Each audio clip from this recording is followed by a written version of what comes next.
At natatandaan nyo pa ba ang mga celebrity death hoax na ito?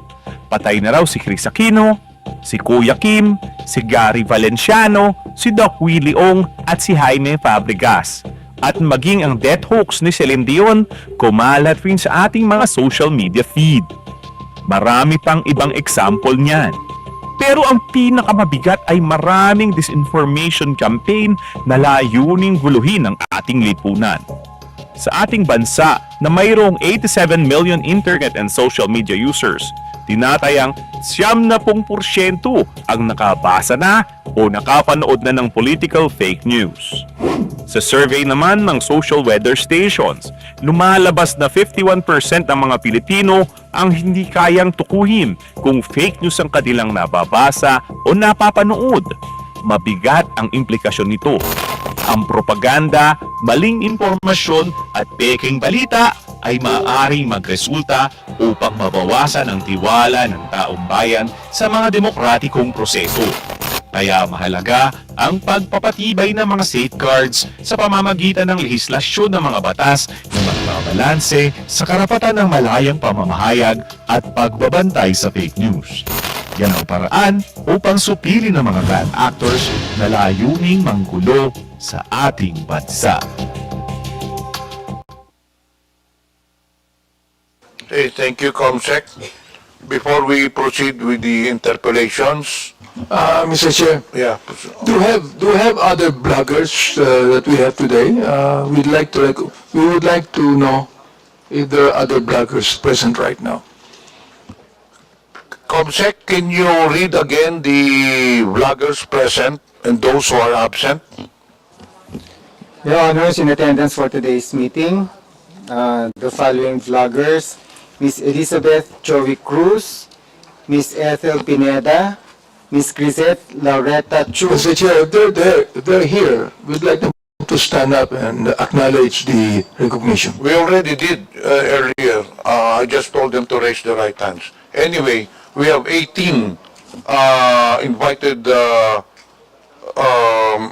social media personalities or quote-unquote bloggers, and I don't know how many are present. But anyway, we'll now proceed with the...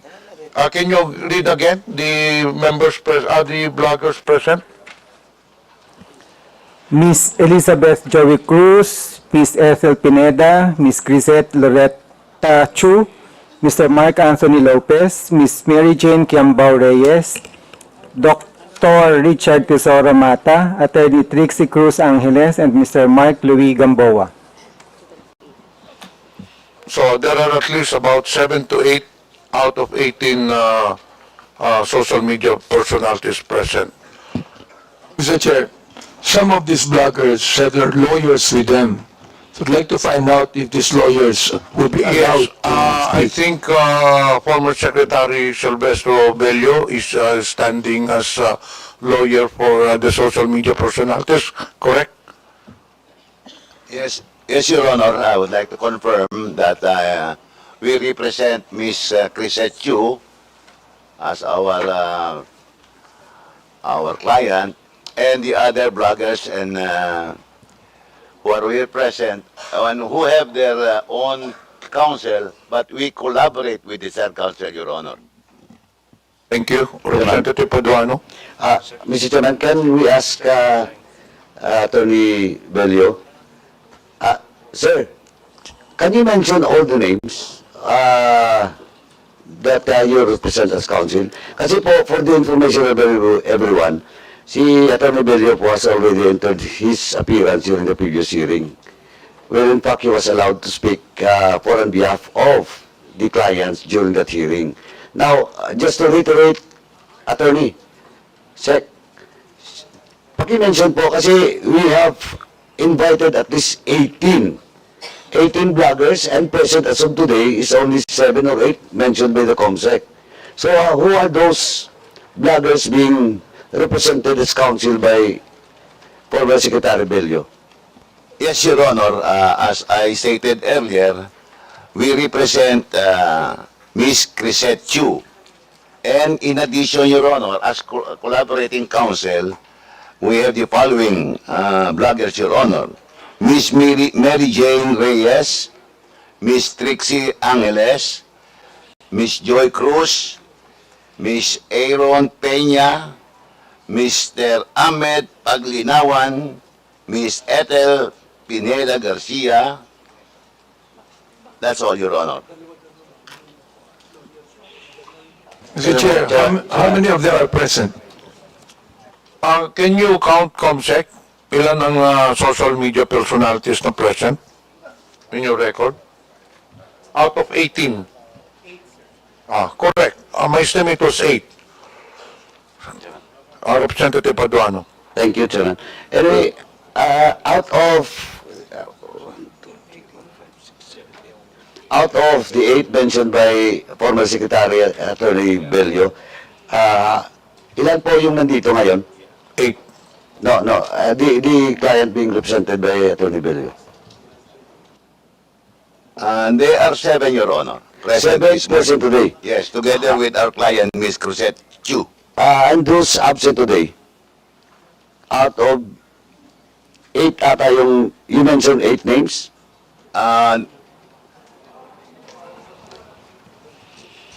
In addition to our client on record, Ms. Chu, Your Honor, we are collaborating with the counsel, with their counsel, Attorney Gonzales. They are only 6 present this morning, Your Honor. And who are those absent today? Paki-mention na po yung absent. Para ma-check lang po sa record, dun sa invitation that was sent to them. Kung ano pong status nun. We only represent, Your Honor, those, in collaboration, only those who are present this morning, Your Honor.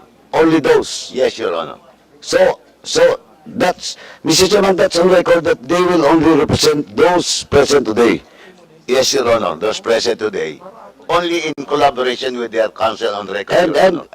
Sec, hindi ko po ma-remember if the co-counsel of those bloggers have already entered their appearance during the previous hearing. No.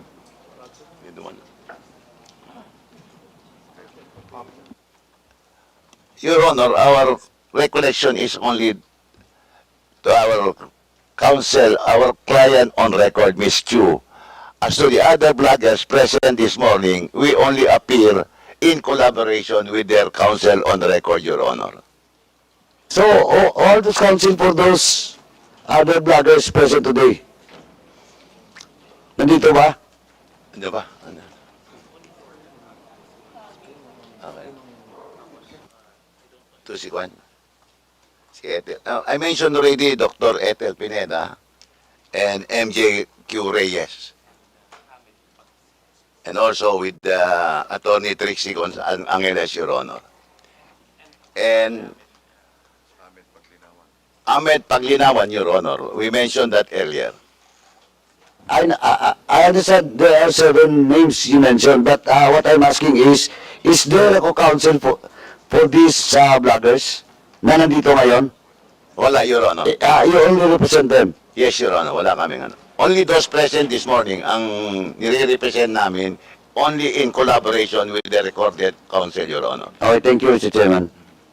But anyway, Chairman, just for the record, with regards to all those indictees and those also, and those resource persons that was issued a show cause and subpoena, we'll discuss it later, Mr. Chairman, for the status of all those resource persons that was issued show cause orders and subpoena. Thank you, Mr. Chairman. Thank you. We'll now proceed to tackle the... Yes, please state your name to be recognized. Yes, good morning, Your Honor. I'm Dr. Richard Tesoro Mata. I'm one of the counsel, Your Honor. Her name is Attorney Faye Singson. Good morning, Your Honors. I am here to assist Dr. Richard Mata, Your Honor. I am Attorney Faye Singson, Your Honors. Thank you. Okay, thank you. We'll now proceed to, before that, may I acknowledge the presence of Representative Daphne Lagon online and Representative Zia Alonto Adyong, who is present. dun sa ano, malapit sa Please state your San name. Juan, malamang. Okay. Mr. Chair, I would like to I would like to inform the Honorable Committee the presence of my counsel with me to be put on record. Okay, your counsel, please. Good morning, Mr. Chair. I'm Attorney Mark Anthony Emmanuel, counsel for Miss Elizabeth Joey Cruz. Thank you. Okay, noted. We'll now proceed. The first issue that you tackle is the social Chair? media personality. Representative Pablo Ortega. Sorry.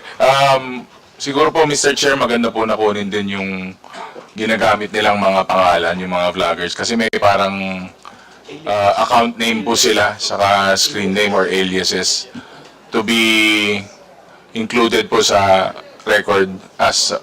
Kasi may attendance po sila as their individual names. Maganda po siguro makuha din po yung account names. Comsec, Thank please you. attend to it. Para hindi na natin isa-isahin pa. Can you approach the social media personalities? What are the names that they're using in their blog? Are there any statements from the social media personalities? Do you have a leader or a spokesperson? Yes, proceed. I'll give you 2 to 3 minutes for a statement.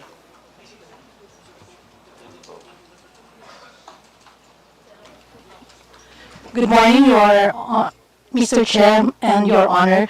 This would be my individual statement. I am appearing before your esteemed committees upon your invitation as a resource person and to give due honor to and respect to our public institutions. Ako po si Mary Jean Kiambao Reyes or MJ Kiambao sa Facebook, co-founder ng isang humanitarian organization. I am actively involved in providing assistance to indigent pediatric patients and communities affected by natural disasters for almost 2 decades now. And as such, I'm exposed to the sufferings of many of our countrymen. Dahilan kung bakit ko masidhi ang aking layunin na labanan ang korupsyon na siyang nagdudulot ng masidhing paghihirap. Nauunawaan ko na ako po ay ipinatawag sa hearing na ito bilang isang resource person ukol sa usaping fake news. Dahil sa mga nagkalat na balita ngayon kung saan labis na nadudungisan na ang aking pangalan at nadidikit sa mga salitang fake news purveyor, pogo bloggers, China paid, narco blogger, nadudungisan ang pangalang pinakaiingatan at ko at ng aking mga magulang, kaya nais ko lamang po sanang linawin ang mga sumusunod. Bagamat walang masama sa pagiging isang blogger, I cannot really categorize myself as such. Ako po ay isang karaniwang Pilipino lamang na nagsusulong ng good governance at free speech mula pa noon bago pa man lumaganap ang paggamit ng social media. Hindi po ako pro or anti-Marcos or Duterte or any other politician. Ako po ay pro good governance.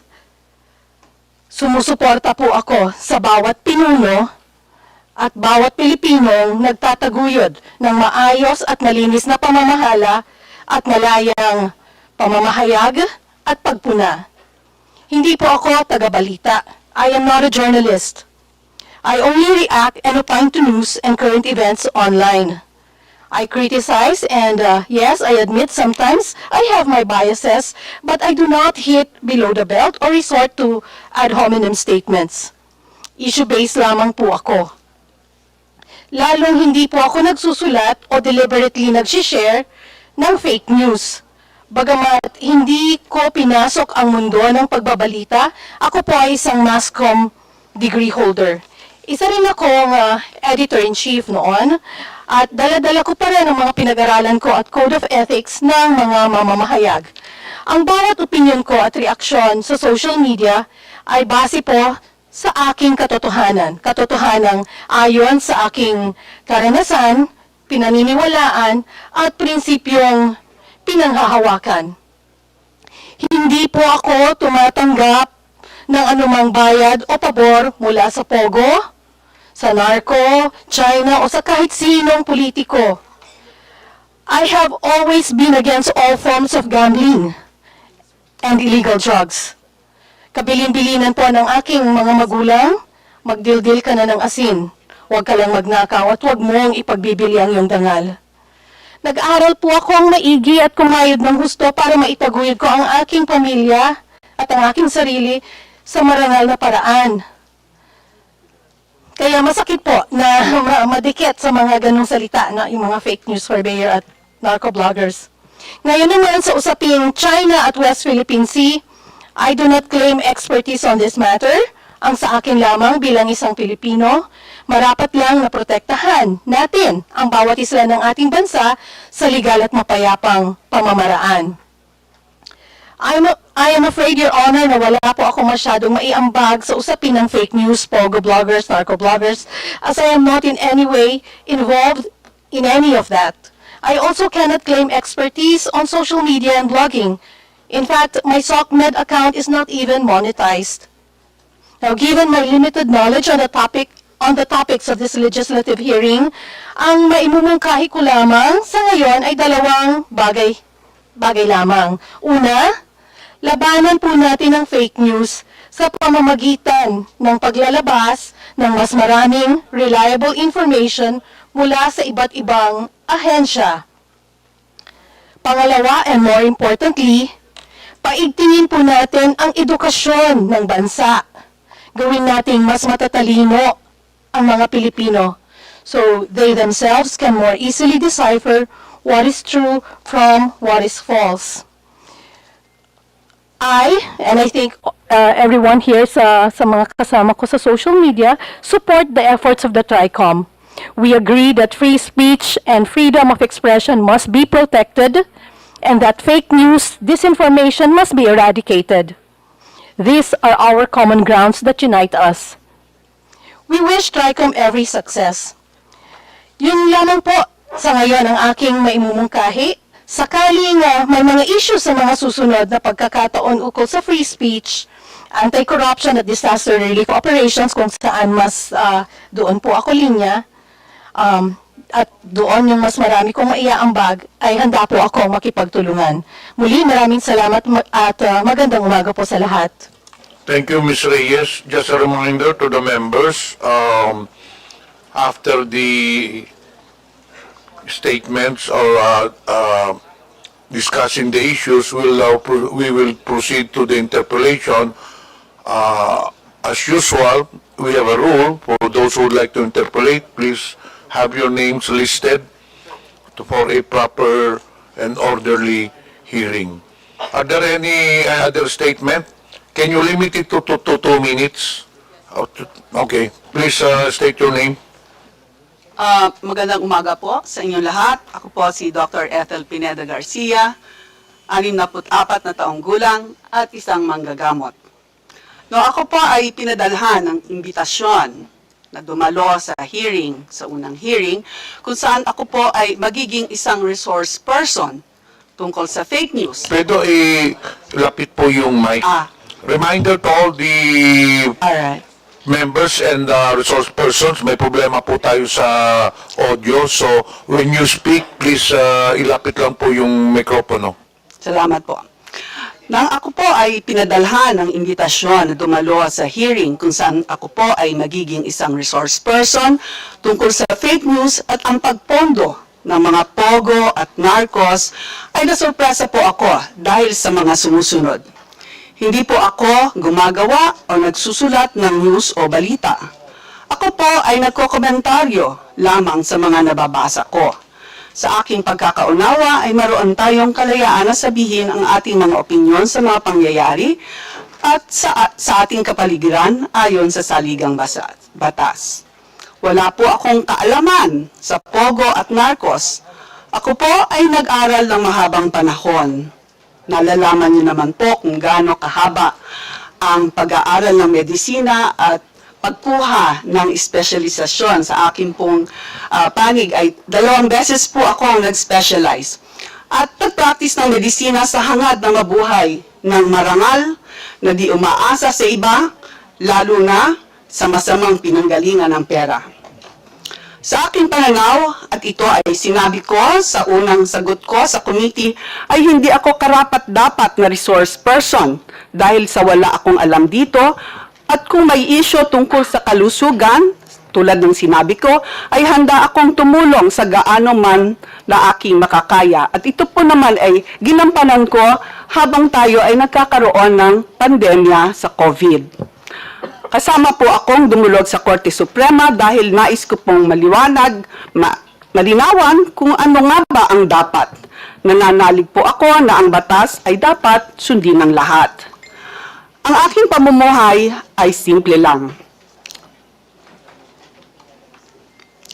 Wala po akong karanyaan. Ang buhay ko ay itinoon ko sa pag-aalaga ng aking pamilya bilang breadwinner sa mahabang panahon.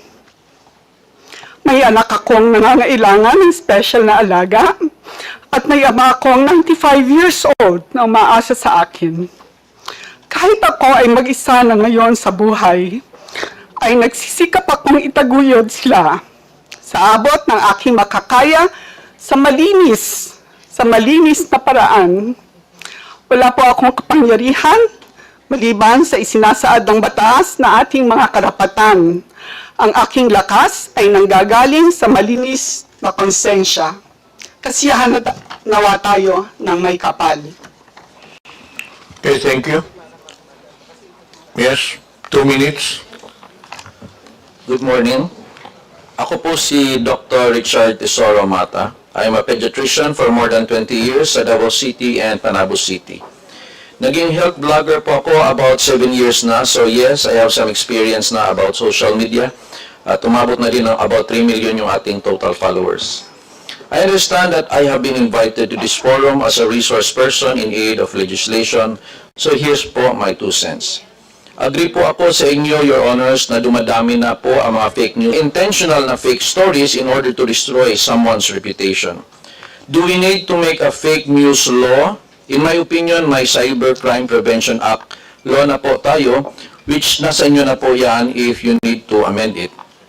Noong March of 2024, isang former senator na married to a celebrity ay nag-file ng cyber libel sa isang YouTuber dahil sa mga malicious and fake stories about them.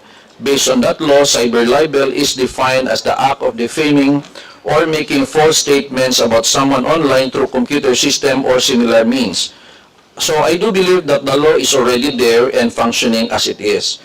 And I want to suggest is something like a KBP or a Kapisanan ng Broadcasters ng Pilipinas, an NGO body that is neutral about politics or religion, that should be composed of trustworthy social media practitioners so we can police ourselves formally. Such NGO body is where we can ask assistance regarding a certain controversial post. Such NGO body can also assess if it's freedom of speech or fake news. Such NGO body can issue warnings and reminders to the influencers in question if seen necessary.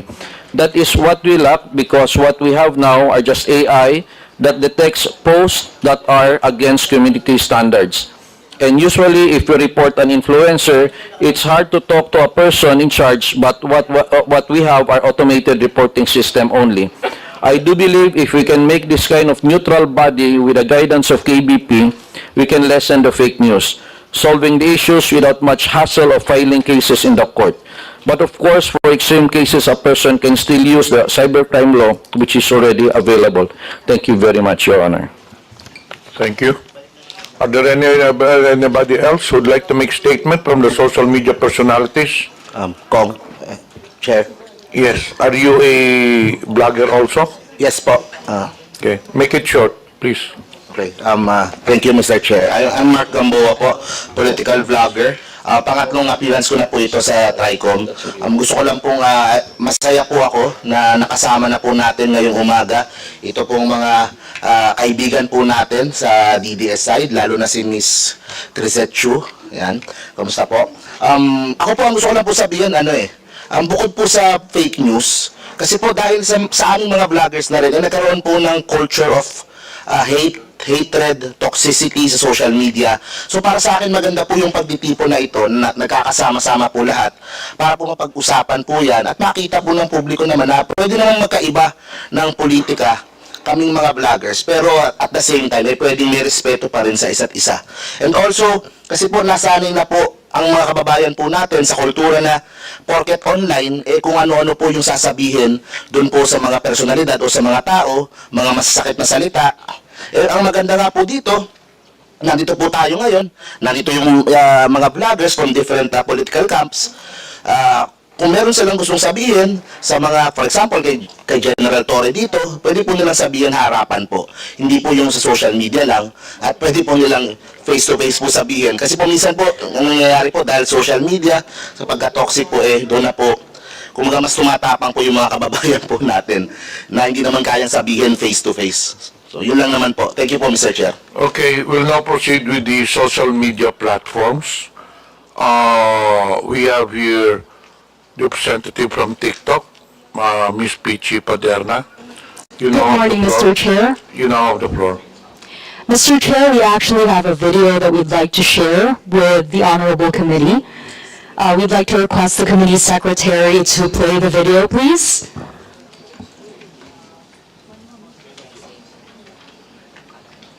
Comsec, is the video ready already? Then we'll get back to the social media platform.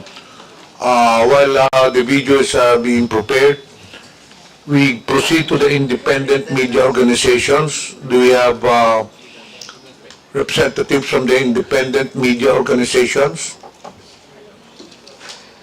Meron po ba? Seems wala. So we'll now go to the government agencies. NBI, do you have any statement? None, Your Honor. DICT, None, Your Honor. BIR,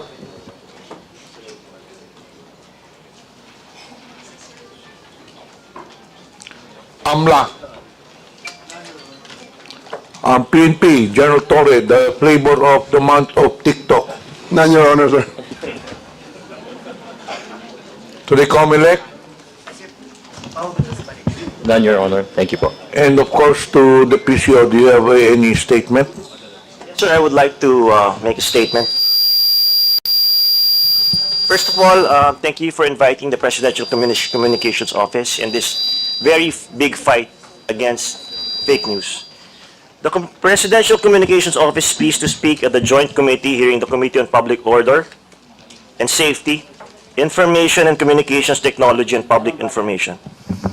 The issue of fake news, illegal gambling, deep fakes, pornography, hate speech is the biggest fight right now of our generation. It destroys the very fabric of our society, and we have to protect our children not only of fake news, but all these bad things that we see in this technology platform that we have. But more on the vloggers, we should concentrate a regulation on the platforms. The platforms like Meta, TikTok, YouTube are foreign platforms. They do not have a base here. When you complain for these posts that we can take down, it takes a long time. So we have to focus on the platforms, first of all, to self-regulate them. If you want self-regulation, or maybe come up with an operational system between the PCO, DOJ, and the DICT to identify these fake posts, to identify fake information. You see, what's happening to us is we are being divided online. It's very polarized. And yet, it's Filipinos and Filipinos fighting each other. It is not good for our country to see our countrymen being divided by hate speech, by pornography, that's very easily accessed by our generation. You know, I was talking to the West Philippine Sea earlier about communicating the West Philippine Sea issue to our countrymen. I said, never again Never again that the Philippines will lose any part of our country, just like what happened in Sabah. In the Sabah issue in the 1960s, if you look at it, Sabah was owned by the Royal Sultanate of Sulu for a long time. The Malaysians were paying rent to the Philippines. We tried to get it and claim it as our own. But what did the Malaysians do to us? They pitted Filipinos against Filipinos. They supported a Muslim secessionist movement in the South using religion and race or against each other. Filipino Christians, Filipino Muslims fighting each other. So eventually, because they divided us and eventually conquered part of our territory, we lost Sabah. And imagine if Sabah is like as rich as Mindanao, even probably richer than Mindanao. The Petronas Towers were built because of the minerals and properties of Sabah. It's happening again. This is happening, but now a foreign actor using fake news to destroy each other. So what we want, we urge Congress to join our digital crusade against combating fake news by strengthening our laws, such as the Cybercrime Prevention Act, and introducing internationally accepted policies and standards for content moderation on social media. I respectfully encourage our honorable lawmakers to consider the framework of the Digital Services Act, a recently adopted EU regulation which prevents illegal and harmful activities online and the spread of disinformation while still ensuring that the freedom of expression is upheld. The danger right now, sir, the greater danger right now, aside from fake news, is deep fake, wherein you put a person's face on another person. There were several complaints raised with the PCO that said, "Sir, tignan mo naman, may mga known personalities recruiting on advertising, mga scams. Yung mga OFW natin, nai-scam.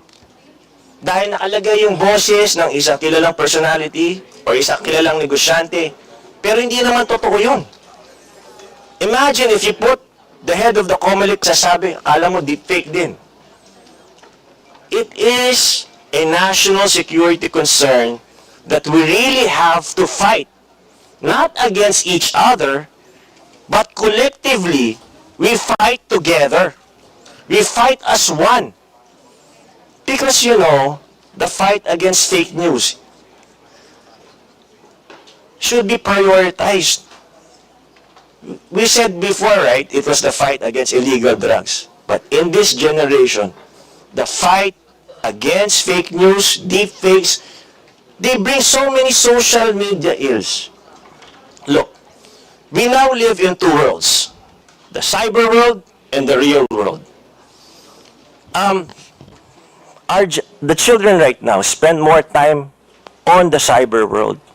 And if you give them constant disinformation, if you give them constant lies and negative news, what will happen to the next generation of Filipinos? We will forever be divided, just like what's happening in the United States, in our country. It's so hard now to reach out to the yellows, to the greens, to the reds, or wherever political camp you belong to.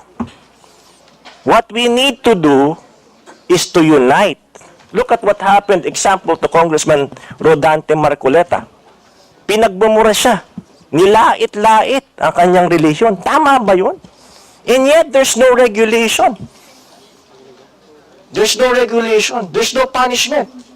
So, on the part of PCO, we're trying to come up with an operational system wherein the DICT, the Department of Justice, and PCO should come up together to take down all these posts we consider national security concern and posts that divides Filipinos and spreading of fake news, and also the fight against illegal online gambling on the internet.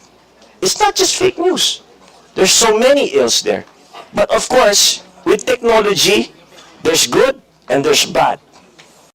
It can be a force of good, but we make sure that online, The voice of truth should be louder than lies. It should always be louder than lies. Because now, a lie told 1,000 times drowns out the truth. We don't know what the truth is anymore. So we make sure here, as PCO, we make sure that in PCO, our foundation are truthful facts. I urge everybody here, let's get our acts together. We are not the enemies. We should stand together. The enemy is fake news. Thank you very much, Mr. Chair. Thank you, Sec. Ruiz. Before we continue, may I acknowledge the presence of Deputy Speaker David J.J. Suarez, and online we have Honorable Nelson Dayanghirang, Honorable Raul Daniel Manuel, and Honorable Celso Rehencia. We will now proceed with the interpellation. As I've said earlier, to have an orderly hearing, may I request all the members who would like to ask questions to have your names listed. Please state your name. You have something to say? Yes, Mr. Chair. I would just like to inform the committee that Ms. Sasrogando Sasot was not recognized and was kicked out of the Zoom link that she was provided for.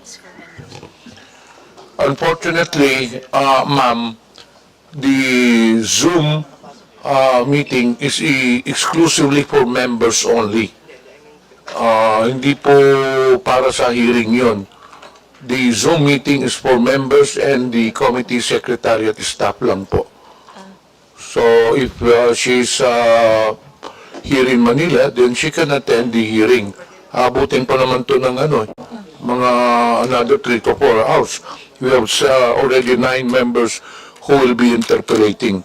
We cannot, we would like to apologize because we cannot really accept that. It's exclusive for members and committee secretariat only. Mr. Chair, she was provided a Zoom link. A staff a while ago provided a Zoom link. According to the COMSEC, we did not provide anyone, any resource person, a Zoom link. So most probably it was leaked by a staff or a member. We don't know where the source came from. But again, unfortunately, sad to say, we cannot accept her because I reiterate what my previous statement, that it is exclusive for members of Congress only, or rather, of this committee and committee secretariat. Okay? So please take note. We'll now Understood, Mr. proceed Chair. with the... may I acknowledge the presence of Honorable Ernesto Junicio. We'll now proceed with the interpellation. First on the list, Representative Dante Marcoleta. You have the floor. Maraming salamat po, Mr. Chair. What I would like to say is not an interpellation. Maybe I will just make a very general manifestation, Mr. Chair, because up to now, I am not yet sure how how can we address this looming problem that the country faces in relation to fake news and deep fakes, false narratives and false information. In the face of certain gold standard set by our Supreme Court. This gold standard, Mr. Chair, came in the form of decisions. May I just cite at least 4 of them, Mr. Chair, for our sake. This concerns the conduct of public men, people in government, and how criticisms can be hurled against them and how should they respond to these criticisms. I think these are very important standards, Mr. Chair, in the wake of our desire to probably make laws in relation to free speech. The first one, Mr. Chair, is the case of Yabut versus Office of the Ombudsman, 303 Philippines 319. And I quote this: a public official, more especially an elected one, should not be onion-skinned. Strict personal discipline is expected of an occupant of a public office because a public official is a property of the public.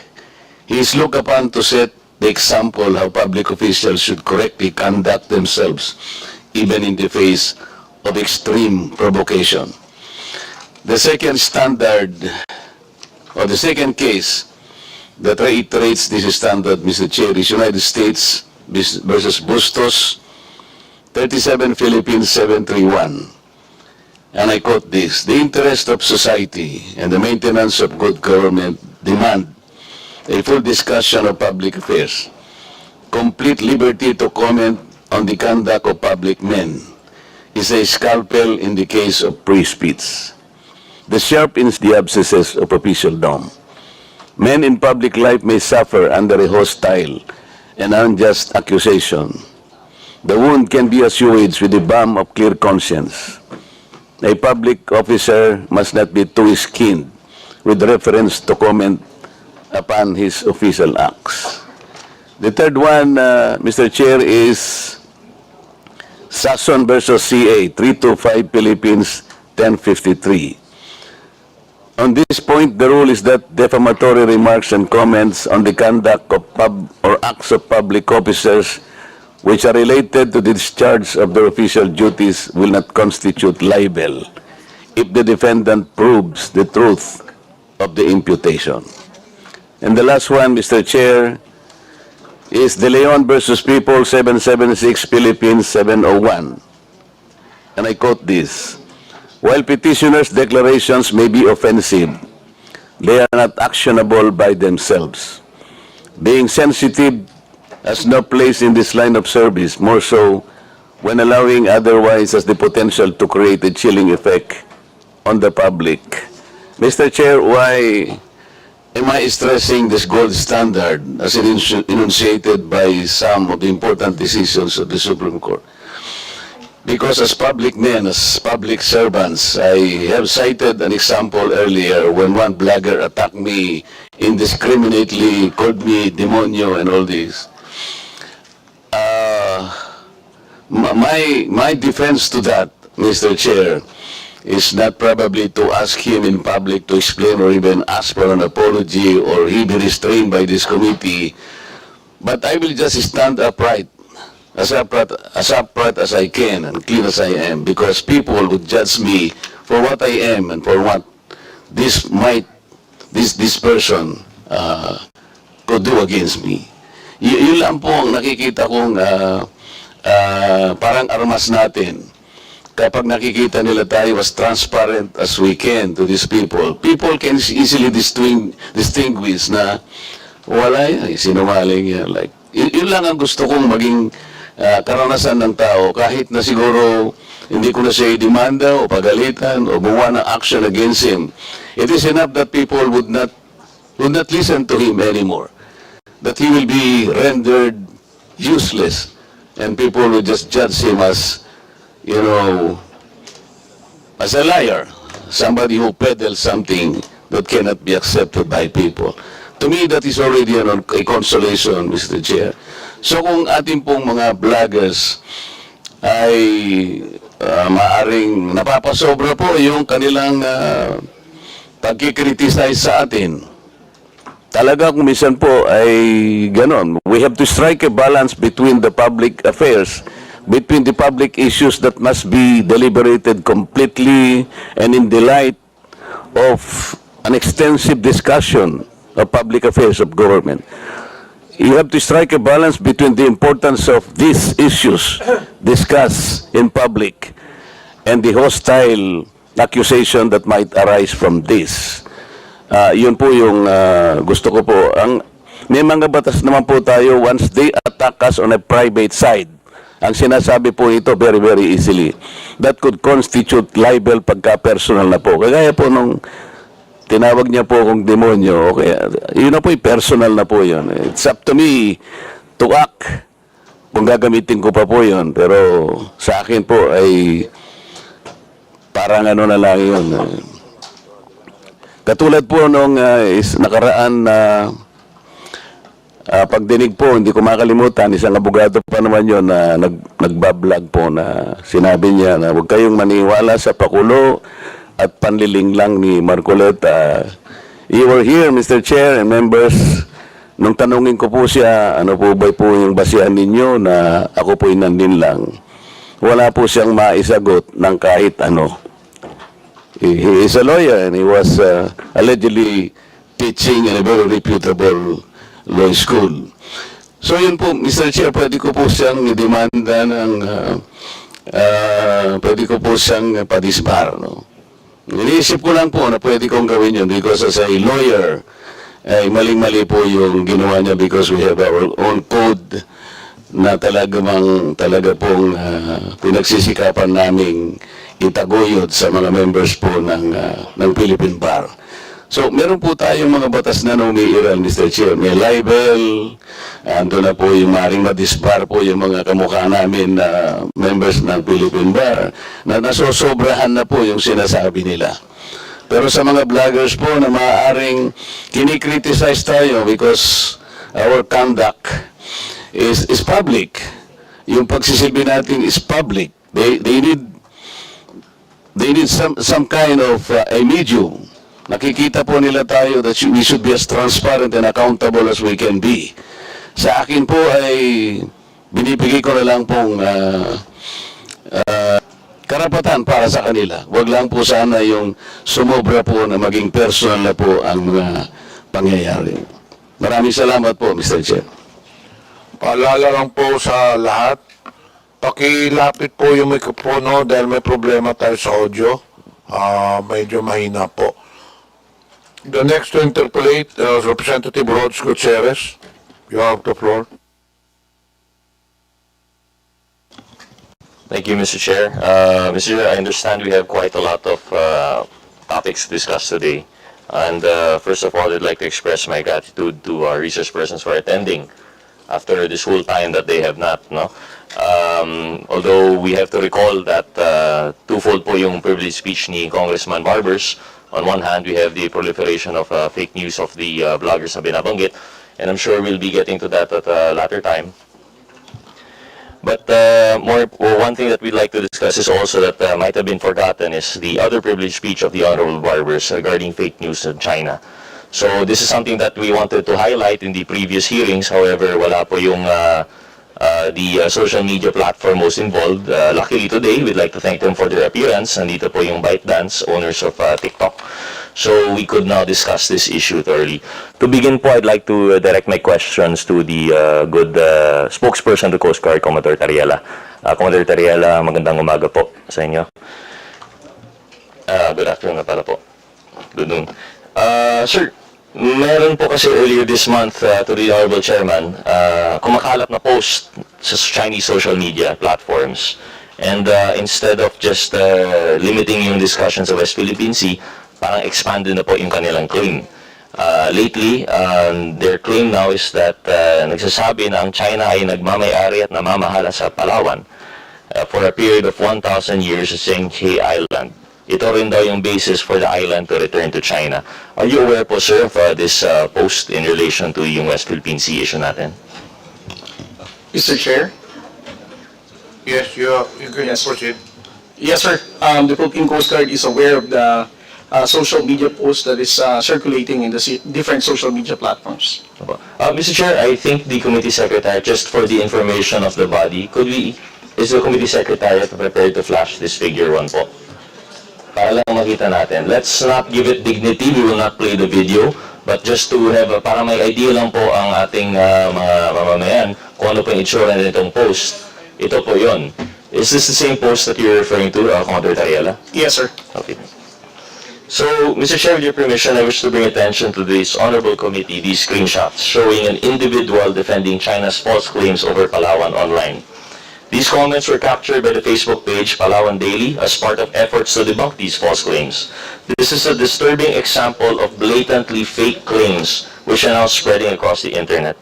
While these claims are clearly ludicrous, there is no telling how many people may believe it or what kind of effect such belief could have. What is clear, however, is that there are individuals or entities who consciously created this content, clearly aiming to undermine our national sovereignty. So as you can see po, aside po sa post na, yung sa right side po, yung lumalabas actually, parang video po siya, but then even in the comments, there are people defending this. And I think it would be hard for us to determine the authenticity of these persons Chinese nga po yung characters. That is, an issue po ng fake news in relation to the West Philippine Sea is that some of the actors are beyond our territory po, no? So that's another aspect that would add complexity to the regulation of these things. But we'll go into that po siguro with TikTok later on. So, Commodore Tariela, sa buong panahon mo po sa PCG, nakarinig ka na ba ng parehong balita na kinaklaim ng China ang Palawan? Kailan po ninyo unang nalaman na may kumakalat na balita na sinasabing pag-aari ng China ang Palawan? Well, Mr. Chair, this is the first time that I heard about this, about the social media post. That kind of claim has never been done before by the People's Republic of China. This is their new narrative right now. Ang dating narrative po nila ay simply limited to the surface features in the West Philippine Sea po, no? But Yes, never have they claimed Palawan as having their ownership. Yes, sir. At kung nakita po ninyo yung comment, kasama rin po yung isang comment doon, kasama na rin daw yung Luzon Island na inhabited daw ng China at pagmamayari po nila. Is that the first time for you to hear this claim also? Yes, sir. Well, if this is the first time, then we obviously, for us, walang claim, walang basis naman po yung claim. Upon hearing this po, I know this is now, ano po yung magiging reaction ng PCG in relation to this? Well, the reaction, sir, of the national government is that we asked the National Historical Commission to directly debunk such historical claim of the People's Republic of China or whoever spread that fake news or misinformation. The position of the Philippine government is saying that Palawan and the entire island of Luzon has long been part of the Philippine archipelago. So, ang usual response po natin is to fight it with information, proper information naman po. Yes, sir. But that does not take away the fact na this would be circulating pa rin online, sir, no? Yes, sir. Ang PCG po ba ay active in requesting for takedown of such information sa social media platforms? In this case, for example, TikTok. Yes, sir. In coordination with the Philippine Information Agency, sir. Sir, can you please give us an idea po kung ano yung proseso po ng PCG in relation to? Kasi the way that I see it, although lahat po tayo ay biktima nito, the agency most involved would be the PCG po, no? Kayo rin ang, parang ito ay attack sa inyo because this would be your area of responsibility. Ano po yung process po ninyo when trying to debunk these claims po? Well, especially if it concerns our operations, sir, that clearly countering our factual narrative. We relay our concern to the Philippine Information Agency, the PIA, which is also under the PCO. And since PIA has established connection with Meta, that's the only time that we can wait for any response, whether it will be taken down or we have to wait for, or we have to provide for additional information to be taken down by Meta, sir.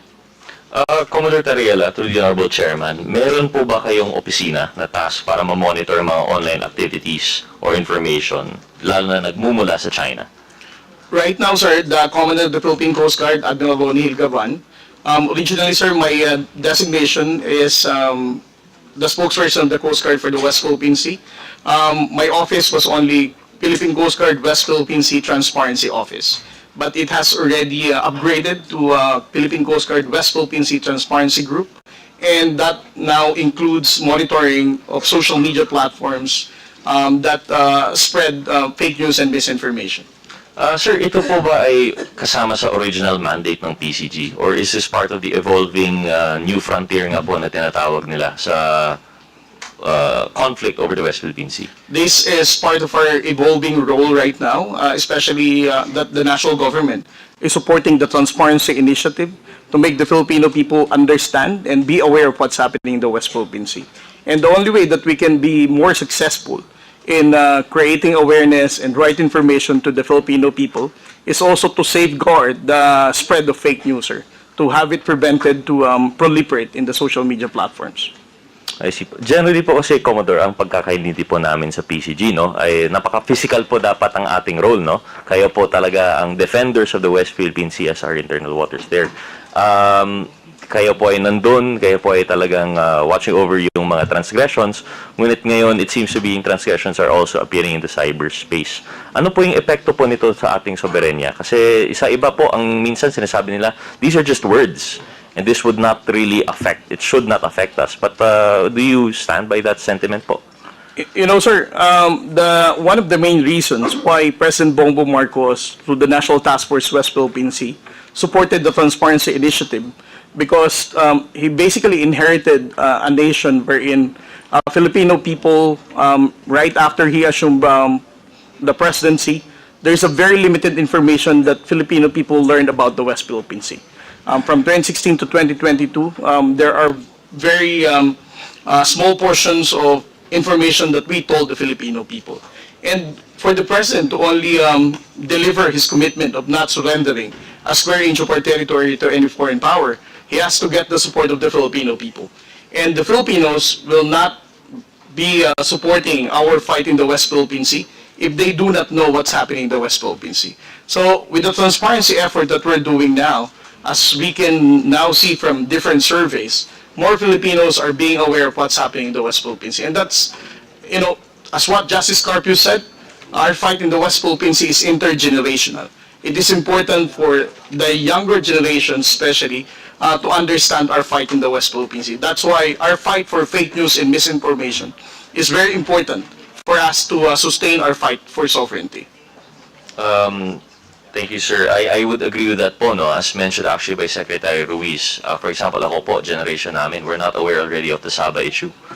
And I fear that might be what will happen, no, with the West Philippine Sea with this continued disinformation. So we are glad to know po na at least the PCG, despite your mandate being the actual physical defense of the West Philippine Sea, physical monitoring and the regulation of the area, we're glad to know po na that you're evolving. Unfortunately, it shouldn't be that case. We will try to do our best here in this committee to combat at least yung cyber aspect of the of that front. Pero in relation to that po, Commodore Tariela, through the Honorable Chairman, we really have to make all these actions to counter this map expansion tactics ng China, whether it's in the actual or the cyberspace po, no? Pero do you have any recommendations po in relation to this disinformation front of the West Philippine Sea? Well, I think, sir, it's important for us to make the bloggers or any other social media influencers to understand the limitation of freedom of speech, especially if it has something to do with national security concern. Sometimes it's very easy for bloggers or any social media influencers to say that West Philippine Sea, we do not have bases, that the Philippines is the one escalating the tension, those kind of things. They can hide from the constitutional freedom of speech, but again, that concerns our national security. So if there's something that the Congress can do, that is to make sure that we have to prevent them from hiding from that constitutional right, and to also give so much significance when we talk about national security. Thank you, Commander Riela. I would tend to agree with that po, no? But just in addition po siguro for the consideration of the committee, an issue lang po is at least in some instances, meron nga pong false narratives, fake news by vloggers. But in addition to that, what makes it harder in the cyberspace is some of them even hide behind anonymity po, no? So that's another aspect of the regulation, if ever, that the committee would, if the committee would recommend it. I think we also have to look into the interplay between yung actual vloggers who are expressing legitimate freedom of expression, subject of course to proper limitations in relation to fake news, and those that are probably bots po, no, or non-persons who actually should not be exercising any of these rights. But with that, Mr. Chair, just a few additional questions to PCG, because although we've already discussed earlier yung post nung sa Palawan, it is our understanding that generally, especially in TikTok, could you confirm po sa amin po, Commodore Tariela, na in some cases, it's not really censorship po, no? But there seems to be a suppression of content in relation of pro-West Philippine Sea sentiments. Is that correct po? Well, I don't have personal experience about the suppression of content in TikTok, sir, no? But I heard from other reporters that if they're using such platform, there are instances that they can limit the audience and the engagement of that particular post if it has something to do with West Philippine Sea reporting. I see, sir. Actually, that question is coming from the source that, I also heard of the same sentiments. Unfortunately, I don't think we have any of these media reporters here with us today as resource persons. So I wanted to ask from you po sana, because what I recall would be in those instances where there are actual, how do you call them, conflicts between the Coast Guard and also yung counterpart po natin sa China, sometimes we've adopted that strategy of having journalists on board Yes. po, no? But what we've heard is that when they were posting to their personal social media accounts, sometimes they will block out the audio, or sometimes they would limit po its proliferation in the algorithm. And I just wanted to hear po siguro from you, Commodore Tariela, if you had any similar experience to this. Well, for other social media platforms, we don't have any experience about suppression of the reach of the audience, sir. As I said, according to some journalists, their main concern is only TikTok, sir. TikTok lang po talaga. Yes, sir. So with that, Mr. Chair, and I understand generally we want to compartmentalize the topics, but if I still have some time, siguro a few questions po kay TikTok, Mr. Chair. Tapos na po yung oras, Chair. Okay lang. A few more interjection questions po. A few questions follow-up lang po. So, Mr. Chair, we'd like to acknowledge po, if the Honorable Chair would acknowledge po yung representative ng TikTok. Hi, yes, good morning, Mr. Chair, and good morning to the Honorable Committee. I just wanted to clarify that I'm here to represent TikTok and not ByteDance. And actually, Mr. Chair, if you would allow, would we be able to play the video that we had prepared for today that we were hoping to show the Honorable Committee this morning? We will now proceed with the presentation, then afterwards, maybe you can answer some questions from Representative Gutierrez. Comsec, please play the video.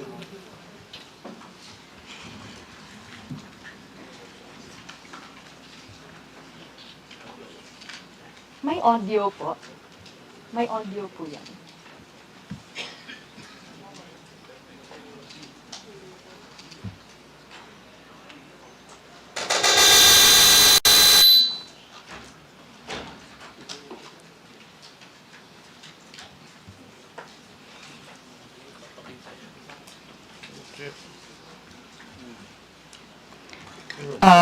Our apologies, Mr. Chair. This video is supposed to have audio accompanying it. But if we have limited time, we're happy to take the questions of the Honorable Congressman. This is what we will do. We will get back to it later. Medyo ayusin lang nila. So you can now proceed with the questions, Representative Gutierrez. Thank you very much, Mr. Chair. So, Mr. Chair, questions directed at this.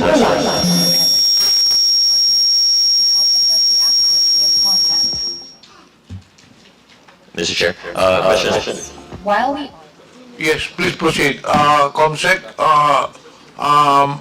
then later on we'll go back to it. Proceed with the questions. Thank you, Mr. Chair. So, Mr. Chair, questions directed to TikTok. So, I'm sure we've heard po, Ma'am Paderna, yung ating sentiments from the PCG. Would you have any comment po in relation to the so-called, first part po, yung proliferating video with the fake news that China owns Palawan? And then the second point would be on the alleged suppression of journalist postings regarding the West Philippine Sea. Thank you, Mr. Chair. First of all, we're grateful to the Honorable Committee for having us today and giving us the opportunity to speak on behalf of TikTok. We do want to address the Philippine Coast Guard and the Honorable Congressman here today. Actually, we do not allow misinformation that puts not just individuals at risk of harm, but we also do not allow misinformation that may cause societal harm. We have taken down posts in the past similar to these videos, citing territorial disputes, and we are happy to work with the Honorable Committee in securing links to these videos so we can endorse them to the appropriate teams within TikTok. We have already coordinated with the committee secretary to secure the links so that we can report them accordingly. Because as I said earlier, we have taken action on similar posts in the past. And we'd like to be able to get the opportunity to send this content to our teams for review. Thank you, Mr. Chair, and thank you po, TikTok, for that response. So, Mr. Chair, in relation to disinformation sources or fake news, the action on TikTok is actually more on a reactionary. Mr. Chair, we also take proactive measures, especially around misinformation that could cause severe harm. Every video that is posted on the platform undergoes a quick review by our machine technology, by our technology moderation. And that initial pass, that initial sweep of the content, often studies signals for misinformation that could be harmful. Now, we also rely on our independent fact checkers who make an assessment on the accuracy of the information on the platform on certain kinds of content. And we also rely on community reports. So user reports also assist us in spotting misinformation that violate our community guidelines. Thank you. Mr. Chair, sorry, let me just clarify one of, while I understand that there would be these measures, for example, that you mentioned, these community moderators, and the review upon posting, this would be actually after the fact that the video is posted, correct? That's, Mr. Chair, incorrect, actually. Before a video is posted, if you notice, if anybody is familiar with the way that TikTok works, when you post a video, there's a processing time. That processing time is actually the period when the video undergoes technology moderation. Okay, so there's a, how much uptime would that be? Usually, I'm not familiar with TikTok. I don't have precise figures around that, Mr. Chair, but rest assured that every video goes through automatic technology moderation. So when it undergoes automatic technology moderation, when a video has been reported to be a source of fake news, generally, even if through a different user, there would be an attempt to repost the video, it should be flagged. Yes, sir. Let me get back to you on that, Mr. Chair, actually. But one thing that we would love to share to the Honorable Committee is that between July to September, I believe, during a period last year, we removed over 4 million videos that violated our community guidelines. 99.5% of those videos were taken down proactively, and of the remaining percentage, 98% was taken down in less than 24 hours after being reported by users. So we're quite pleased to share that information with the Honorable Committee because we'd like to demonstrate that we are doing everything that we can in terms of our moderation practices to catch posts and to catch content that violate our community guidelines. Mr. Chair, most respectfully, while we laud the attempts, the measures being taken by TikTok in relation to this, and we appreciate the numbers that are being put forward, one issue that we have really is that anecdotally, that doesn't seem to be the case. For example, when we're talking about fake news in relation to China, when we see one video posted and it has been reported, we would see the same video posted by a different person. So that's why I wanted to ask how do we ensure that a video that has been flagged for disinformation is not posted again? And quite frankly, perhaps we'd have to get cold hard evidence one. We'd like to have a resource person invited in this. But it tends to be that when once there is a narrative being taken by certain bad actors in relation to fake news and it's posted and they take it down, they just post it through another user. So I hope you'd understand the frustration that this committee would have in relation to the social media posts. And that's not even going into yet the issue of suppression that our journalists are facing in relation to the territorial dispute of the West Philippine Sea. So in relation to that, can we, if we could move on, Ms. Padera, most respectfully to the Honorable Chairman, in relation to the suppression, what measures do we have? Are we aware of this suppression of postings in relation to coverage of the West Philippine Sea? Thank you, Mr. Chair, for the question. We do not suppress any content that pertains to the West Philippine Sea. We welcome the diversity of political expression, and what we can share is that if a video is muted, there is a possibility that the content may have committed a violation of our guidelines, specifically perhaps around intellectual property. That kind of action, muting a video, is typically something that we do when there is an intellectual property violation. So we want to reassure the Honorable Committee that we do not silence voices that advocate for greater awareness on West Philippine Sea issues. Thank you, Mr. Chair. I guess we are forced to take that on face value po, no? But as far as anecdotally, if I recall right, the video that was suppressed, I don't think there's an intellectual property issue. That was a coverage of yung journalist po having an altercation with yung counterparts sa China. Walang music naman na nagpo-play doon. In fact, nagmumurahan pa po sila. So, Mr. Chair, I guess to advance, to progress this issue siguro, we can ask the Honorable Comsec to, if we may po, Commodore Tariela, if you could point us in the right direction kung sinong journalist po ito that were allegedly suppressed, we could probably invite them or communicate with them through the committee secretariat. Then we can probably have them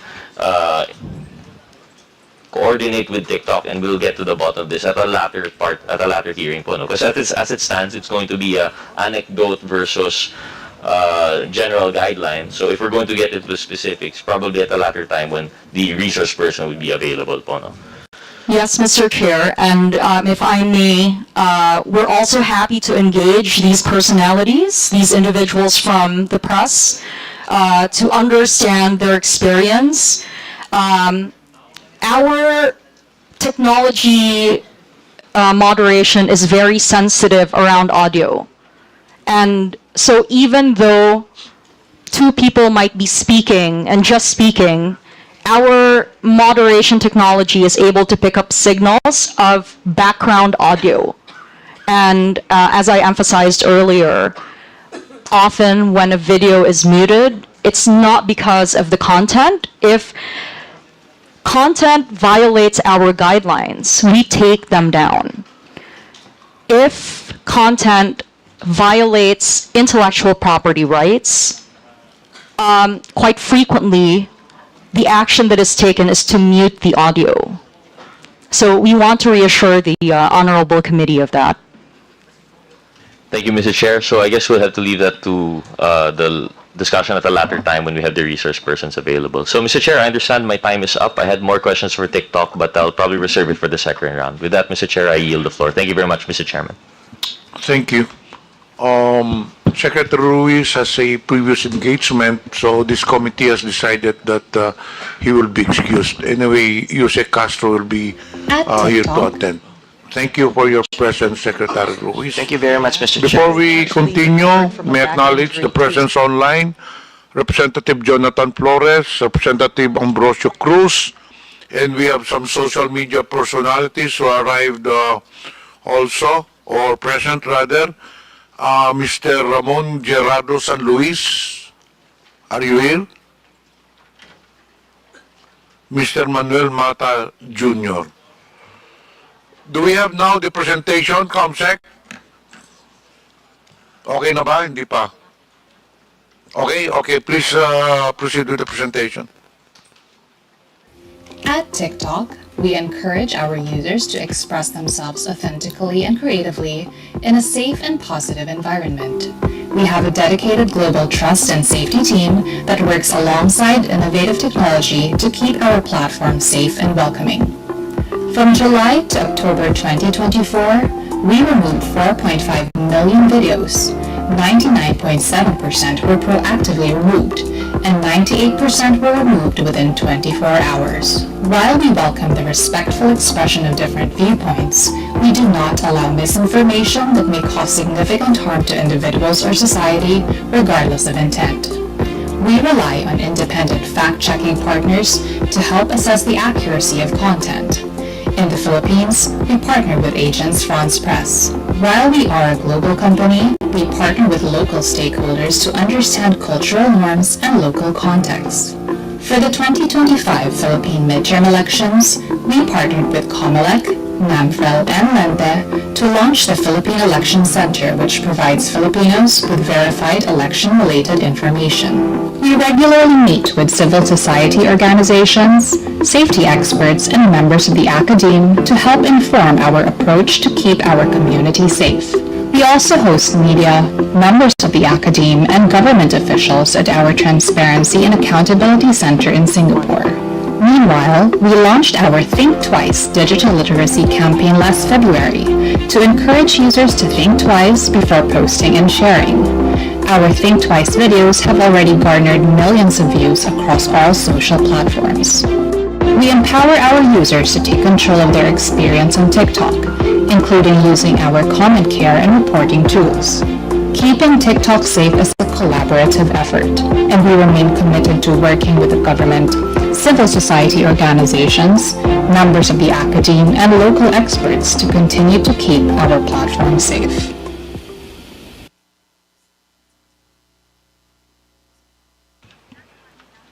Thank you for the presentation. Do you have any further statement? TikTok?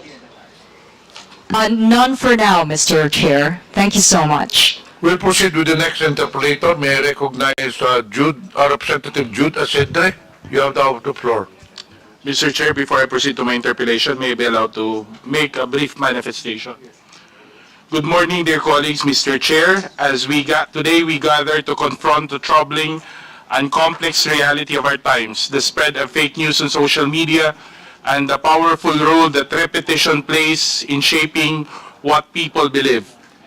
It has been said that repeat a lie often enough and it becomes the truth, a phrase widely attributed to Joseph Goebbels, the propaganda minister of Nazi Germany. While those words come from a dark chapter in history, they reveal something deeply psychological and disturbingly relevant today. Modern psychologists would call it the illusion of truth effect. When people hear something over and over again, whether it's true or not, they begin to believe it. Repetition creates familiarity, and familiarity often masquerades as truth. In today's digital world, this effect is supercharged. Social media platforms, algorithms, and virality amplify repetition at unprecedented speeds. And at the heart of this ecosystem are individuals, influencers, who shape the opinion, values, and even the beliefs of millions. That influence carries weight, and with that weight comes responsibility. I believe, Mr. Chair, this hearing is not about silencing voices.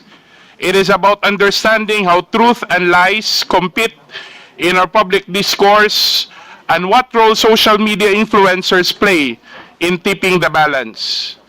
If truth is repeated more often than lies, even by a margin, say 51 to 49%, then truth can prevail. But if lies dominate the feed, even well-intentioned citizens may find themselves misled, manipulated, and misinformed. So today, we have the opportunity to ask tough questions. We seek accountability, and more than that, we call for a shared commitment to making truth more visible, more frequent, and more powerful than the lie.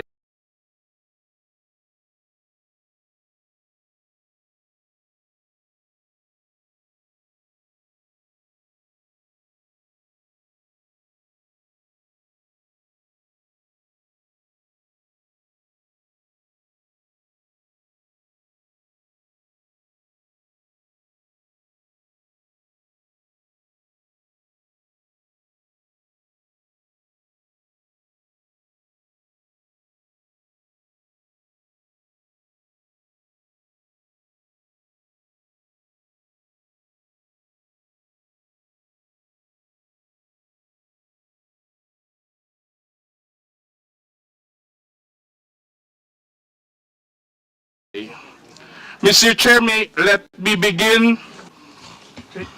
I have a new Facebook account because on Feb 7, my Facebook was deactivated, so I created a new Facebook account just probably a week ago or less than a week ago. Maliban sa Facebook, ano pong mga social media platforms pa ang iyong ginagamit? I use TikTok but sparingly, that's it. Tinuturing niyo ba na trabaho in addition to your professional affiliations itong pag-post nyo o paggamit nyo ng social media? Personally, no, because I don't earn my accounts are not monetized. But because I'm the social media head of Manila Bulletin, I have to be on top of what's happening on social media. So you consider, again for the record, na your social media activities in a way complement your professional affiliation with Manila Bulletin? I would say so because if you're a journalist, if you're a writer, if you're an editor, you listen to what people are saying on social media because that's how you get the pulse of the people. Okay, thank you. Kailan ka nagsimula sa social media, if you still remember? I'm sorry, I don't remember. Probably as soon as Facebook was created, I think maybe a year or two after I had an account. I don't remember exactly when. So how do you decide on choosing your topics for your content? My personal content? Yes, for your personal account. I don't decide. Facebook has a what's on your mind field, and what's on my mind in that moment is what I write about. So you would say that all this are simply random, spontaneous thoughts that you have over. Yes. So, do you consider yourself, tinuturing mo ba sarili mo na influencer in addition to your professional role as a journalist? I do not know. I'm not a self-identified influencer. I cannot say that I'm an influencer, even if I do have a modest following that's below 500. Because I don't do lives, I don't do YouTube, I have never gone. I only write on Facebook, that's it. I only write on Facebook, I don't do YouTube, I don't do lives, I don't do podcasts, so. But you are aware that with your significant, your modest following on Facebook, as you refer to it, gives you a considerable audience to your postings. Are you aware of that? Not more than the others. Yes, I do have a modest following, but not more than the others. I'm not in the level of Thinking Pinoy, Sasrogando Saso, at Maharlika. I could still go around. I could still go around not recognized by people. So no, I'm not an influencer because people don't know me, but I have a voice. Let's put it at that. I have a voice. But then again, I'll bring back the question. Are you aware of the volume, the size of the audience that are listening, are reading your posts? Yes, because the measure is the likes, the number of likes. So sometimes I believe, syempre, I don't have proof of that, but in my previous Facebook, I believe that I was shadow banned. So my likes in my 480,000 Facebook was around 5,000, maximum 10,000. Now, this is a new account, and I don't think I've been shadow banned yet. I can reach as many as 50,000, even 100,000. So this is the new account. 50,000 for a single post? Yes, for this new account. Okay.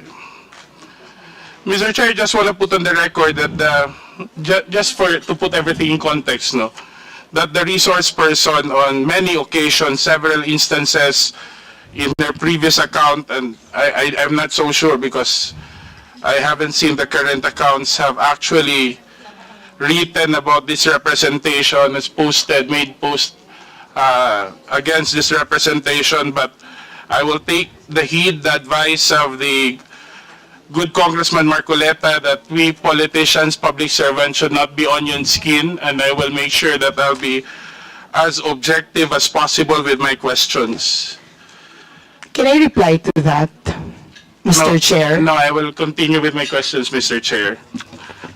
Mrs. Crusade, ano po ang klase ng content ng inyong pinopost? Political, personal, lifestyle. And any of these basically what my life is in the public. Anything, food, films. Political is a big part because I am politically inclined. I like talking about politics, but it's not the end all and be all of my account. How many percent would you consider those would carry political? How many percent of your posts would you consider would carry political themes? In my old account, probably 70-80%. I'm not sure. I don't measure it's spontaneous. I don't set out to I don't have a quota. And you attribute this simply because you are Because I'm very politically politically inclined. aware and I'm very politically passionate, sir. Sa mga content mo, may naalala ka bang pinakamaraming engagements, views, likes, or whatever impressions? Yung pinaka nag-trending na post mo? Top of mind. Sa old account, ang pinaka nag-trending na post was the death of Stan Lee. It's not a political post, the death of Stan Lee, the creator of Marvel. Sa new account, my sadness over PRRD spending his birthday alone in his cell in The Hague. Yung sa mga political post mo in the previous account, ano po yung pinaka nag-trending? I don't remember exactly, but it's always about the former president. So sa tingin mo, bakit nag-trending ang isang post ni Crusade? I don't know. Maybe because people, it resonates with people. Because I have never boosted a post. I have never bought likes, or I have never paid to get liked or followed. So I cannot speak for my audience or readers, but it's probably common sense that it resonates with them that there are a lot of people who love President Duterte. May mga contents na sinasabi na non-political o may mga post ka naman na masasabi mong hindi nag-viral, ano? Actually, I don't know what the parameters are for what is considered viral. I don't know. Or let's say, anong klase ng content naman in your experience ang hindi nagkaroon ng maraming engagement? May naalala ka ba na... It does not, I do not look at how many likes I get. And whether or not they go viral is not very important to me. I write what I write, whether I have 1 reader or 1,000 readers. When you post something, do you also engage with your those who make comments? When I have time, and you do that, have you considered ano yung mga dominant demographic ng yung audience na usually mo napapansin? Are these like-minded people? Are these... Is a chair?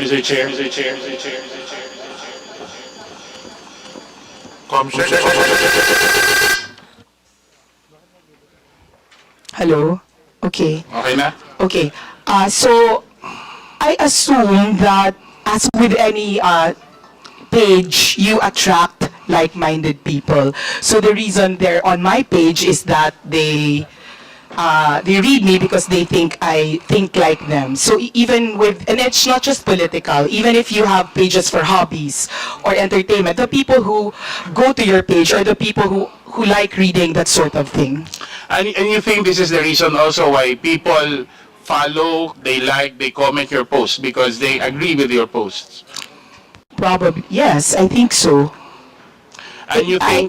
But just to clarify, I also have people who go to my posts just to oppose what I say. So it's not as if it's an echo chamber. It's not. Because there are people who go to my page and there are people who are trolls. And when you look at their accounts, those are new accounts, locked profiles, and they say the same thing. So it's not there's no echo chamber in today's social media because there are trolls on pages and there are people who oppose what you say. It's good that you pointed that out, but let me ask, do you think in your engagement with those who are posting, with your post, you think that the content of your post actually influence the minds of other social media users? Have you ever found yourself quoted, reposted, shared in other social media accounts? Yes, they are, but I always maintain that they would not be reading my page if they were not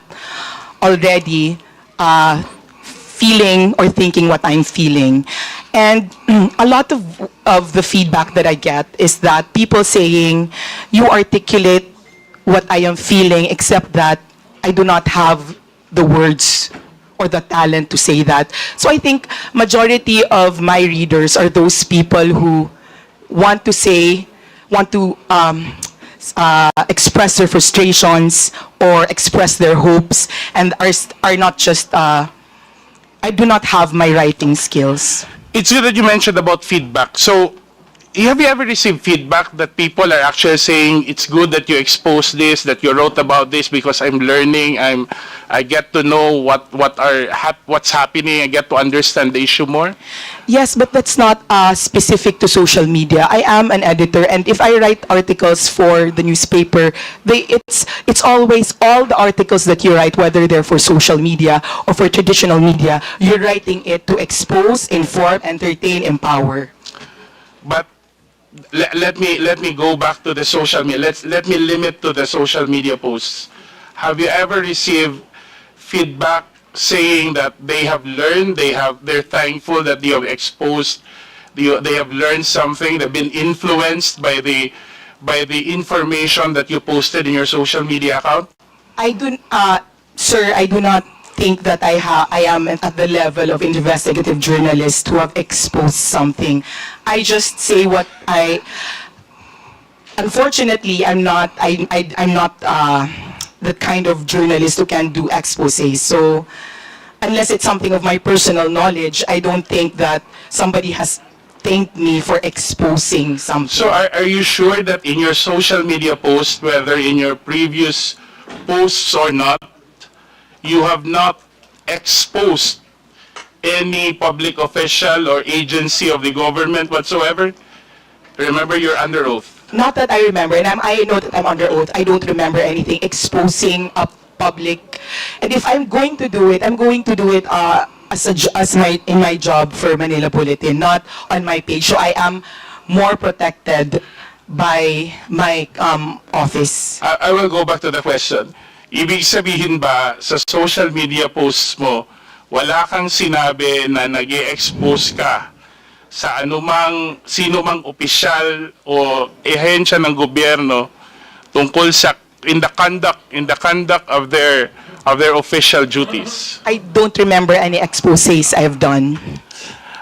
Mr. Chair, is it possible that the committee subpoena Meta for a copy? I understand that Meta keeps a digital copy of all the postings over a considerable time. I move that we subpoena the social media posts of Mrs. Crusade Chu. There's a motion. Any second? Second. Any objection? There being none, motion is approved. Thank you, Mr. Chair. I know you are a professional journalist, Crisette, and I know you're well trained and you studied abroad, and you have a good appreciation of what it takes to be a journalist.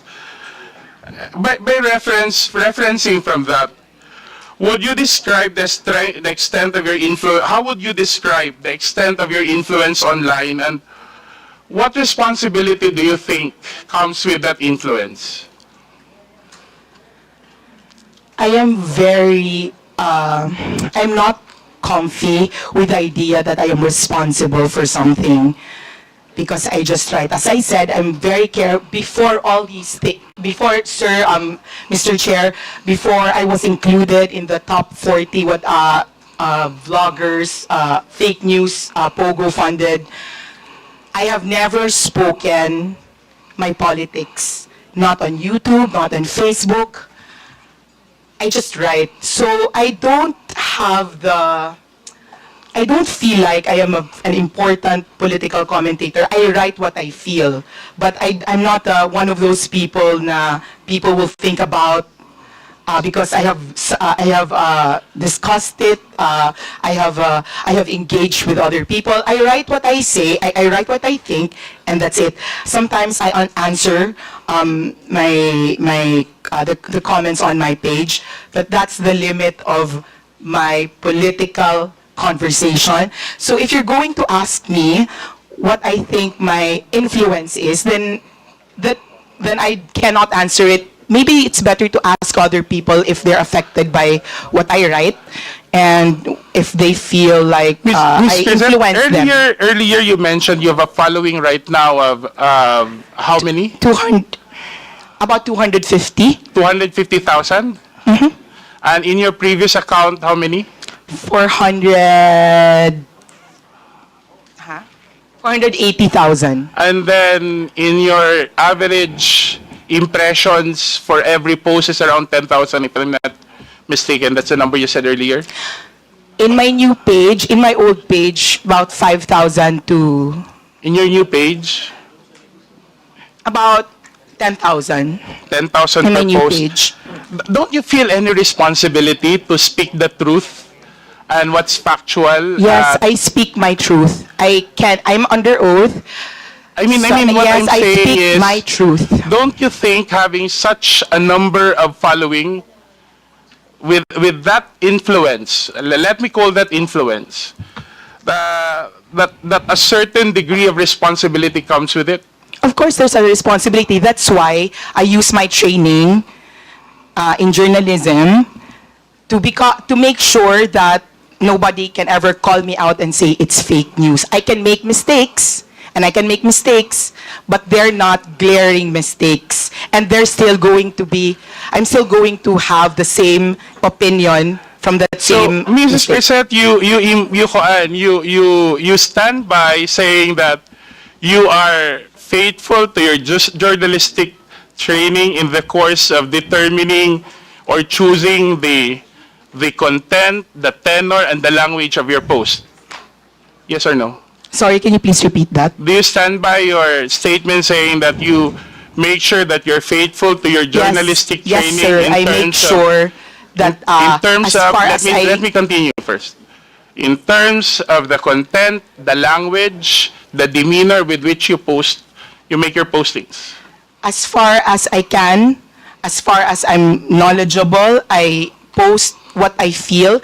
Maybe at the moment, maybe when I'm very angry, I post some things that are more inflammatory than when I'm more calm. But basically, those are my feelings. So, sir, there will be times that I will be more angry And towards the one postings, politician over Ms. another Preset, time. I'm still going to be angry at them. Let me ask a question. So you mean when you speak something inflammatory you post something inflammatory on your Facebook account, you don't mind whether people will be influenced by those inflammatory statements or not? Those are my opinions, and I believe I have very intelligent readers, so if they think that I am lying, they can call me out. If they agree with me because they've used their own eyes, then they can investigate for themselves. Those are my opinions. Those are what I feel. If I say I don't like this person, I stand by it.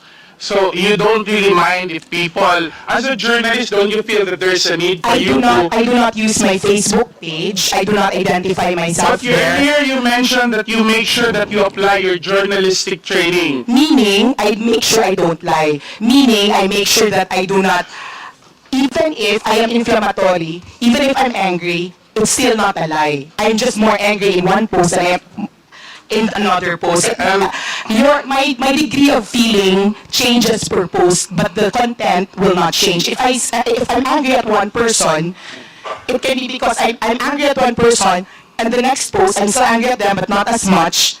But the reason that I'm angry at them is the same. Okay. Before we proceed, may I remind the resource persons, when you answer, please address the chair first. Sir, sorry, okay, sir, Mr. Chair. Let the interpreter finish the question before you answer. Just a reminder. Yes, sir, sorry, sir. In your training for journalism, you major in journalism, right? Communication arts Yes. and publishing, sir. Are you aware of the psychological phenomenon called illusion of truth effect?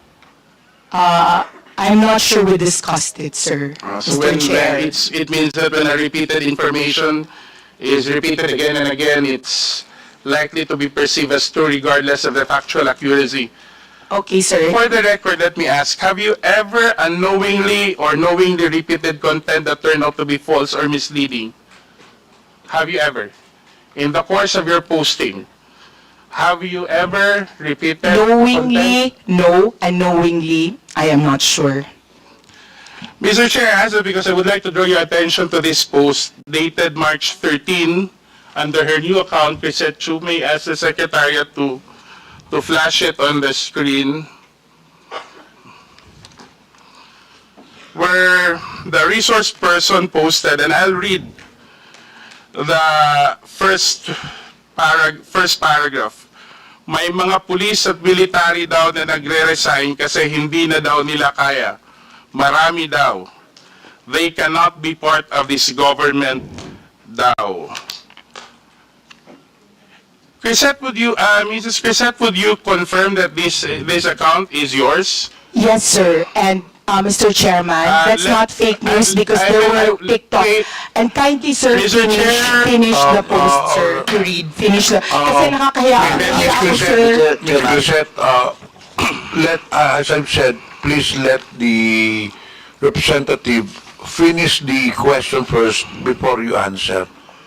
Let us observe proper decorum.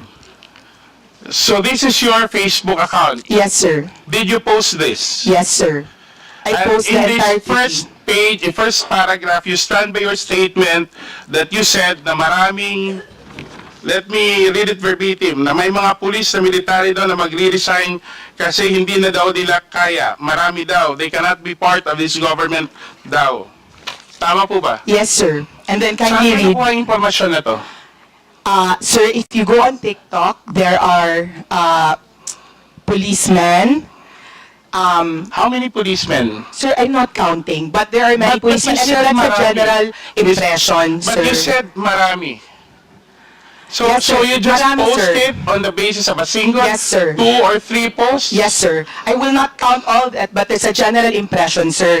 And sir, if Have you you read all ever my content, Let me ask the question and I'll give you the chance to answer.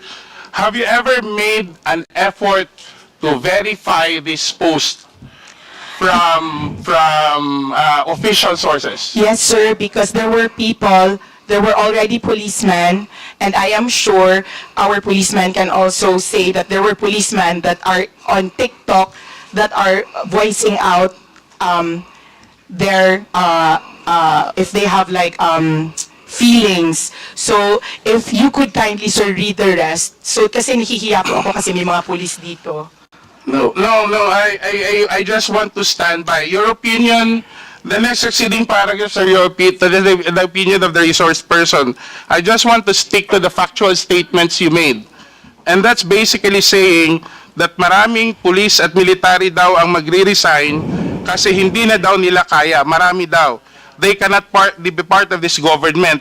And apparently, the resource person, Mr. Chair, has gotten this information from other social media posts. And on a critical matter such as this, Mr. Chair, she did not make any effort, or unless you're contesting it, any effort to verify it from official sources. Mr. Chair, number one, I made sure to put the word thou because no policeman has ever come out to me. Well, before, but it was in my old when they would talk about their discontent. Earlier you said you don't want to write a lie. Yeah, and that's not a Let me lie, ask you, sir. That's maybe not a as lie, the sir. resource person, naniniwala ka ba sa katotohanan? As a journalist, Of course. ang pagsasabi ba ng hindi totoo, hindi pagsasabi ng katotohanan, tama, di ba? Mr. Chair, those are the impressions, not No, only I'm of saying, me. I'm asking you, because I want to test if we have the same idea of what truthful is. Yes, sir. Yes, Ang hindi Mr. pagsasabi Chair. ng totoo ay hindi pagsasabi ng katotohanan, di ba? Yes, Mr. Ang hindi Chair, and I pagsasabi ng maintain. totoo ay kasinungalingan. Tama. Yes, sir, and I maintain I'm speaking the Ang pagsasabi truth. ng half-truth ay pagsasabi din ng kasinungalingan. I am maintaining that I am speaking the truth of the impressions made on social media. Okay. Thank you, sir, I don't Mr. want to Chair. argue with her position, Mr. Chair, but I just want to bring the attention of the committee to a news article showing the official position of the PNP. Can we flash that on? Can we flash that on the screen?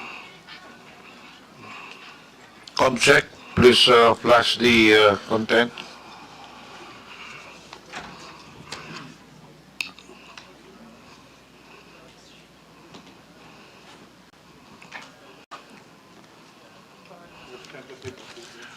Okay, this is a press release. I think this is a news article from, if I'm not mistaken, from the Philippine Star, saying basically, according to the spokesperson of the PNP, hindi daw totoo ang nasasabing mass resignation ng mga miyembro ng PNP. Tiyak po ang pagkakasabi na walang isang miyembro ng PNP ang nagbitiw mula sa kanilang posisyon pagkatapos ng pagka-aresto ni President Duterte. Pinabulaanan nga po niya ang ilang partikular na mga post at larawan na kumakalat sa social media tungkol dito. So have you read this article after your post? Mr. Chair, no, I have not read that article. And Mr. Chair, this article exactly affirms what I said earlier, that the mass impression of laymen like us, civilians like us, that there were mass resignations. The fact that the PNP... But Madam Chair,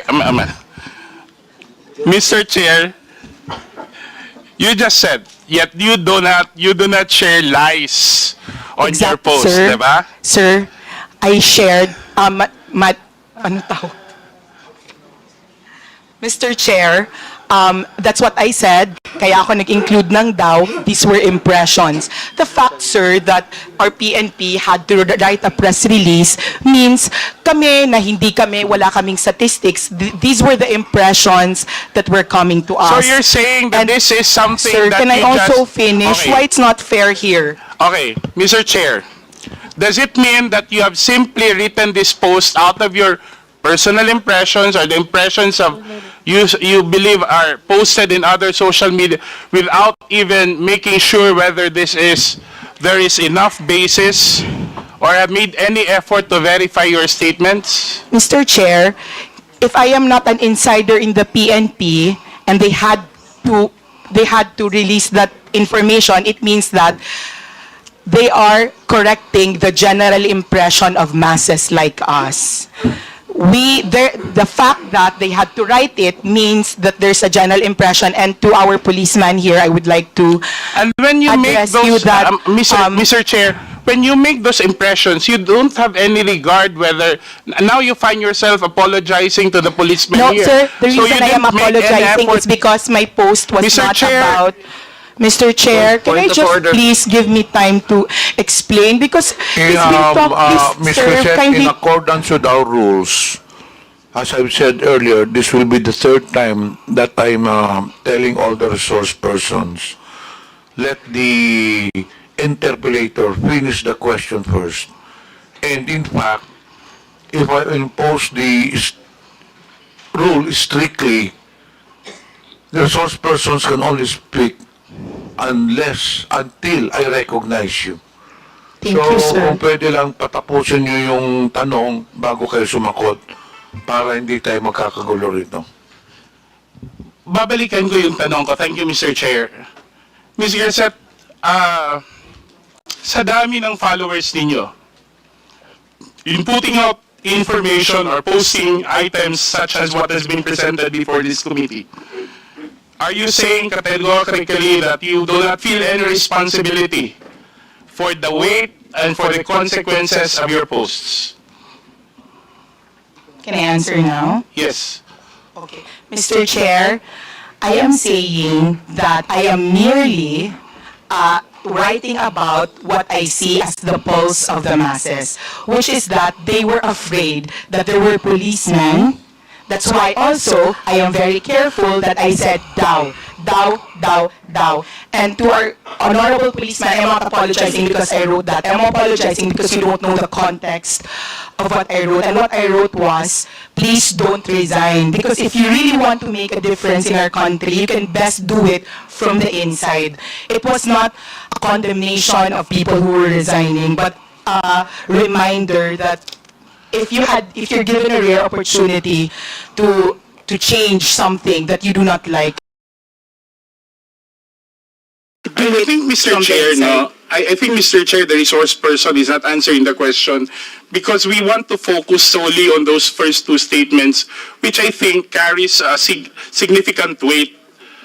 Yung pagsasabi na maraming pulis ang nag-resign at nagbibitiw, whether it's Dow or what, we're presenting a scenario that could be harmful even to national security. And in fact, if you ask me, personally, there should have been legal consequences for this.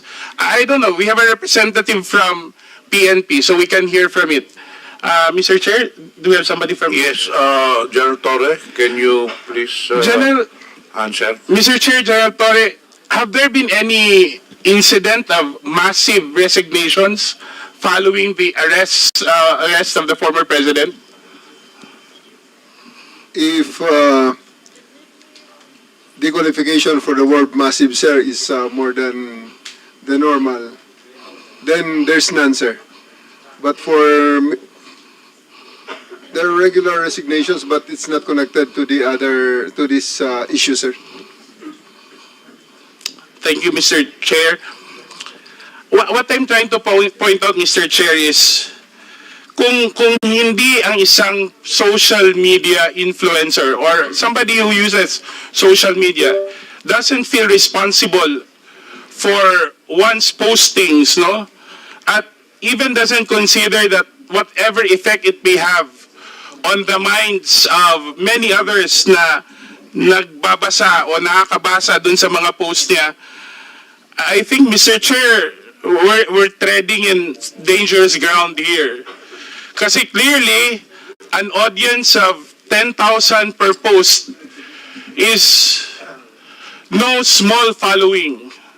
And I think, whatever the circumstances are, it's incumbent upon those who use social media to take responsibility for their postings, especially when such matter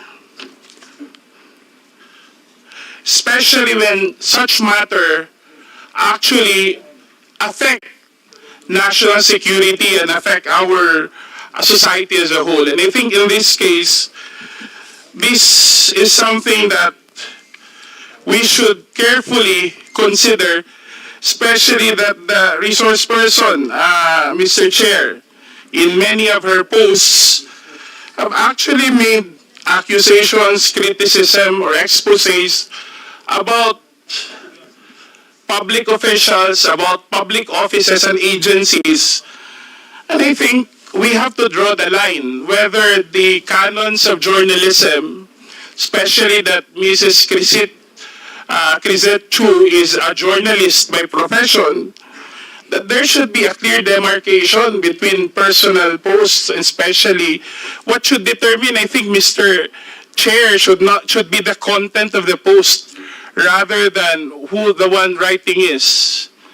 And especially in the case of Mrs. Crisette Chu, her being a journalist, make sure that a serious journalist, as she mentioned, will not publish rumors, because basically the way she explains it is that she has made this post on the basis of social media rumors. The ones who publish social rumors are actually those who are showbiz reporters. So the article on the resignation, and you can see on the following post, there has been no effort, Mr. Chair, to actually verify. May I ask the resource person again, Mr. Chair, after learning, have there been any efforts on your part to rectify or to correct the impression that you said you've articulated in your social media post? Mr. Chair, can I answer this, sir? He's belaboring the point that this is news. It was not news. The reason I said Dow was that it was not news, but for me, that if this was true, and you could read it in my post, if totoo ito, please don't do it. I did not say, you can make a difference, you can make a distinction if you were trained in journalism between establishing something and saying, if this is true, please don't do it. And announcement, many policemen have resigned. That's the difference. I wanted to predicate what I wrote with something that was Dow because it was a reminder to our policemen that please do not leave us, please think it through, that you can do more inside. So sir, for me it was more an opinion piece based on the general impression of when I wrote it, sir. So now it's an opinion piece, Mr. Chair. That's All that's my how she's articles referring on it. Facebook are opinion pieces po, So, sir, Mr. Chair, this would be my last point. Would you agree, Mrs. Crusade, if you would, I would be so direct that what you've written on your post is simply somebody's ranting, sensationalizing a rumor heard on social media without no effort to verify, with simply the effort to create some questions or to insinuate a situation that would actually affect national security.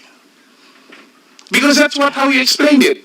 You simply sensationalized a rumor you heard online without considering, without even taking the effort to verify, and without considering the possible effects on national security on a matter that is very sensitive given the political situation of the country right now. And you feel no responsibility whatsoever to the 10,000 impressions or readers that may have, who may be influenced by the opinions that you raised. You really don't care about what people will do or say or take after reading your post. Is that correct, Mrs. Crusade? Mr. Chair, I will reply now. Okay, sir, I do not feel any responsibility because my conscience is clear. It was not phrased as news. It was something. I agree na, Mr. Chair. Sir. I agree na. I'm not saying, I agree with what you're saying. It's not news. But you simply sensationalized on social media a rumor that you've heard or read or whatsoever without any effort to verify it as a responsible social media user, and without consideration that given your following, the people who read and actually listen to you on a matter that's sensitive to national security. Mr. Wala Chair, kang pakialam kung anong gagawin at iisipin ng mga tao, basta sinulat ni Crusade Chu, naniniwala yung mga tao, bahala maniwala sila hindi. Wala kang pakialam doon. Mr. Chair, may I already reply? The fact that the PNP felt there was a need to issue a clarification meant it was not me who thought about it, that it was the general sentiment of a lot of people because there were a lot of posts going around. I never claimed to have first-hand information about this. That's why it was very important to me to say, But neither did you, Mr. Chair, neither did you say also in the same post that I do not have a first-hand information about this. Diba? Yes, Mr. Chair, that was why I said Dow, and it was not phrased as a news. 3 words but is not, but for me as a reminder to our policemen, sir. Okay, granted arguendo that that's the case, no? Now that the PNP has actually explained, and you even hear General Torres say, Mr. Chair, Mrs. Crusade, that it's not true. Are you willing to apologize for anybody who may have thought wrongfully, which you say, you claim is not your attention? Are you willing to apologize to those who may have thought or have taken your statement as truthful and factual?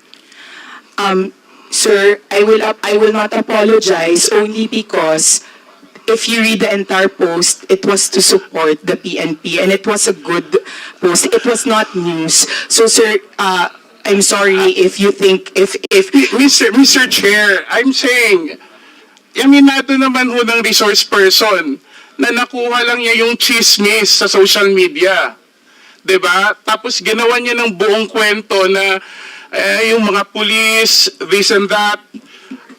that I would leave it to you because that's your opinion, calling on the police for whatever. But I'm asking you now the police itself, the police organization, officially, and General Torre has now confirmed that, saying that there has been no mass resignation. Are you willing to rectify? Because many would have read your statement and read it without the doubts. Maybe some people actually, we have more than 30 clippings of your post, and people in their comments actually take in your statements as truthful. Now you're presented with an example that your statement has been debunked officially by the police and General Torre, who's here with us. Are you still not willing to